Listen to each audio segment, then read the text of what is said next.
పండించిన పంటకి గిట్టుబాటు ధర ఇవ్వాల్సిందే, సమస్యలు పరిష్కరించాలని ఢిల్లీ బార్డర్లో రైతుల పోరాటం చాలా జోరుగా నడుస్తుంది. అయితే పంచాయతీ ఎటూ తేలడం లేదు. చర్చల మీద చర్చలు, మీటింగుల మీద మీటింగులు నడిచినా తెగలేదు.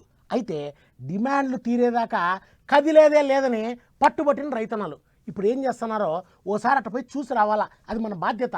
ఆగో రైతులని చెప్పి ఏదో వాలీబాల్ ఆటల కాడికి తోలుకొచ్చిర్రేంది అని అనుకుంటారా? వీళ్ళంతా ఆటగాళ్ళు కాదు, రైతన్నలు. సమస్యలు పరిష్కారం చేయాలి అని సెంటర్ సర్కార్ వాళ్ళ మీద దండయాత్రకు పోయిన రైతన్నలంతా ఢిల్లీ బార్డర్లో మకాం పెట్టిరు కదా. ఇక అక్కడ సర్కారులతో సామరస్యం కాక ఎటు దేలక అక్కడనే శంభు సరిహద్దు కాడ పడిగాపులు కాస్తుర్రు. అట్లా యాష్టగొన్న రైతన్నలు గిట్ల జరసేపు ఆటలాడుకుంటారట. పొద్దుమాపు కష్టం చేసేటోళ్ళాయే ఊకోవాలంటే వాళ్ళ తరం అవుతుందా? అందుకే కాలు రెక్కలు సాఫ్ చేసుకొని ఇంకే ఆటగాళ్ళు అవతారం ఎత్తిర్రాట. అటు ఇటు గుంజలు బాతి నడుమ గట్టిగా జాలి గుంజి కట్టి వాలీబాల్ ఆట లగాయించి సురువు చేసిర్రు.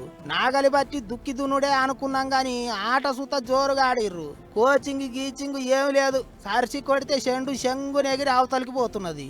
మరిగ దుక్కి దున్నిన చేతులాయే గుంజి గుద్దితే గుండైన బలగాల్సిందే. ఇక మంద బలగం ఎక్కువ ఉన్నది కాబట్టి అటో 10 మంది ఇటో 10 మంది నిలబడి ఆడిర్రు. గిట్ల యాష్టకొస్తే ఆటలాడుకుంటారు, వంటలు చేసుకుంటారు, మాపటీలు రోడ్ల మీదనే కునుకు తీస్తారు గాని వెనకకు మాత్రం తగ్గుతలేరు రైతన్నలు.